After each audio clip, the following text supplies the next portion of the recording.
आपल्या सगळ्यांची एक मूठ बांधण्याचं काम हे त्यांच्या प्रयत्नातून झालं आहे. त्यांच्याबरोबरची त्यांची सगळी टीम ही गेले अनेक महिने कार्यरत आहेत आणि सगळीच जबाबदारी म्हणजे सगळं त्यांच्याच केंद्रबिंदू म्हणजे रेल्वेचं बुकिंगपासून सगळ्यांच्या खोल्यांच्या बुकिंगपासून भाषण कोण करणार तू प्रधानमंत्र्यांना इन्व्हाइट करेस्तोवर सगळं ते करतायत. म्हणजे एक उत्तम कार्यकर्ता कसा असावा तो संजय नहारांसारखा असावा.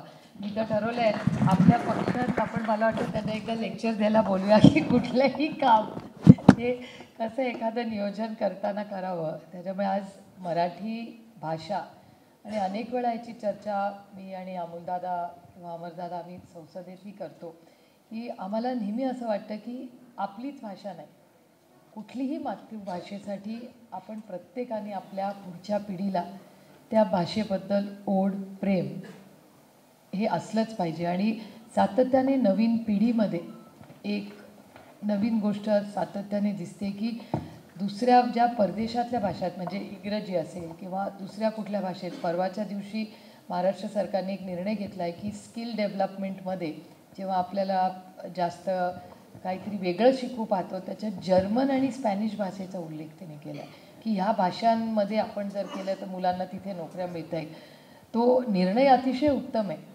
पण स्पॅनिश आणि जर्मन भाषेमध्ये आपण पुढे जायचा प्रयत्न करतो आहे, मुलांना शिकवायचा प्रयत्न करतो आहे. खरंच आपली मुलं खरंच किती मराठी वाचतात किंवा त्याची एक आवड कशी निर्माण करायची. आणि आता हे ChatGPT आणि डीप फेक आधी होतं, आता हे नवीन सुरू झालेलं आहे डीपसीक. नवीन आधी डीप फेक आम्हाला माहिती होतं, आता डीपसीक सुरू झालेलं आहे. त्यामुळे इतका बदल आज होतो आहे, त्याही वेगळ्या वेगळ्या भाषांमध्ये येते. त्याच्यामुळे मराठी भाषेबद्दल आस्था प्रेम आणि त्याची माहिती ही पुढच्या पिढीपर्यंत अनेक लोक पोचवतात. आणि त्याचा एक मोठा केंद्रबिंदू हे संजय नहार ह्या पूर्ण प्रक्रियेत राहिलेले आहेत. आणि अनेक मग ह्या TV सिरियल्स असतील ज्याच्यात अमोलदादांसारखे लोक खूप चांगलं काम म्हणजे आम्ही एकत्र काम करतो म्हणून नाही, पण एक संभाजी महाराज हे पुढच्या पिढीला पोचवण्याचं अतिशय साध्या आणि सुंदर पद्धतीने अमोलदादांनी जे काम केलं. आणि ताई का योगायोग असेल, खरं तर मेधाताईंना मी सांगू इच्छिते की मेधाताई योगायोगाने सगळ्याच पक्षाची लोक परवा आम्ही कोल्हापूरला एकत्र भेटलो होतो आणि तारा राणींवर पहिलं व्यापक पुस्तक हे जयसिंगराव पवारांनी एक 15 दिवसापूर्वीच काढलेलं आहे. आणि आमच्या सगळ्यांची मागणी आणि मला माहिती आहे की मेधाताई ह्या खूप संवेदनशील खासदार आहेत. माझा स्वतःचा अनुभव आहे, जरी वेगळ्या विचाराच्या पक्षात आम्ही काम करत असलो तरी मेधाताईंच्यासारखे लोक जर जास्ती निवडून आले तर मला वाटतं पार्लमेंट जास्ती चांगल्या पद्धतीने चालू शकेल. कारण का ते अतिशय संवेदनशील आहेत. त्याच्यामुळे त्यांच्याकडेही मी मागणी करीन की हे पुस्तक जे काढलेलं आहे तारा राणींवर तर ते फक्त पुस्तक न काढून ते आपल्या बालभारतीमध्ये जर आपण सगळे मिळून आणू शकलो तर पुढच्या पिढीला तारा राणींची ओळख होईल. आणि अरविंद सावंतजींबद्दल मला चांगलं बोललंच पाहिजे कारण का ते माझे पण खासदार आहेत. त्याच्यामुळे मी त्यांना नेहमी भेटल्यावर चिडवते की तुमच्याशी मी नीटच वागणार नाही तर माझं पाणी बंद करतील मुंबईच्या घराचं, नाही तर कचरा उचलला झाला तर माझी फार अडचण होईल. पण अतिशय संवेदनशीलपणे अतिशय उत्तम मराठीतही बोलतात, हिंदीतही बोलतात आणि अतिशय उत्तम इंग्रजीही बोलतात. म्हणजे ते जेव्हा भाषण करतात तेव्हा 3 भाषेमध्ये ते उत्तम भाषण करू शकतात. त्यामुळे हे जे अंतर आहे की महाराष्ट्रातून दिल्ली कसं दिसतं ते अंतर मला वाटतं ह्या तंत्रज्ञानामुळे खूप कमी झालं आहे. मला वाटतं हे सगळेच खासदारांना असा अनुभव आम्हाला येतो कारण का आम्ही आणि हे मीडियामुळे तिथे टाचणी पडली तरी इथे कळतं, इथे पडली तरी महाराष्ट्रात लगेच कळतं.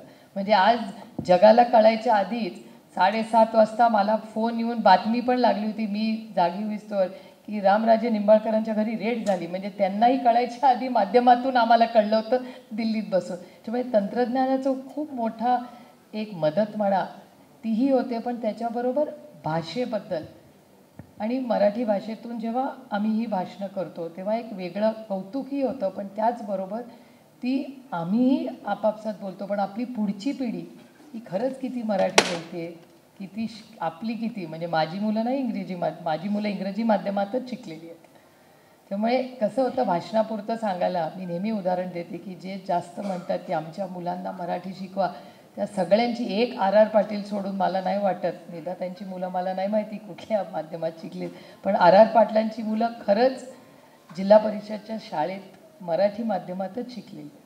त्यामुळे आपल्याला आता नवीन पद्धतीने मुलांना ह्या भाषेबद्दल, ह्या लिखाणाबद्दल, त्या सिनेमाबद्दल, नाटकांबद्दल हे प्रेम आता अजून कसं त्या मुलांच्या मनात एक आदर वाटला पाहिजे. तुम्हाला आठवत असेल मॅन्डरिन भाषा जेव्हा सिंगापूरनी कंपल्सरी केली तेव्हा एक मोठा कार्यक्रम त्यांनी मॅन्डरिनसाठी घेतला आणि चायनामध्ये नंतर असं झालं की त्यांना इंग्रजीच येईना म्हणून त्यांना परत इंग्रजी शिकवावं लागलं. तसं मातृभाषेबद्दल प्रेम, आदर आणि आस्था आणण्यासाठी असे खूप मोठे व्यापक कार्यक्रम आज दिल्लीत होत आहेत आणि राष्ट्रीय लेवलला होत आहेत. माननीय प्रधानमंत्री त्याच्यासाठी येत आहेत. ही आपल्या सगळ्यांसाठीच एक अभिमानाची, कौतुकाची गोष्ट आहे आणि त्याच्यासाठी फुल न फुलाची पाकळी. आम्ही 48 खासदार, आमचे मतभेद हे जरूर पार्लमेंटमध्ये आहेत आणि राहतील ते, पण अशा चांगल्या कार्यक्रमासाठी आज वेळात वेळ काढून सगळे आलेत आणि मी सगळ्यांना मनापासून आमच्या सगळ्यांच्या वतीने शब्द देते की आम्ही 48 जणं तुम्हाला काहीही जी इथे मदत लागली त्याच्यासाठी आम्ही कटिबद्ध आहोत. आज आल्यानंतर आमचं सगळ्यांचं प्रेमाने स्वागत केलं, याबद्दल आभार मानते. आणि आता आमच्यापैकी बोलणार अरविंदजींना मी विनंती करते की त्यांनी आपण सुप्रियाताई आपण सगळ्यांना बोलता करणार आहोत.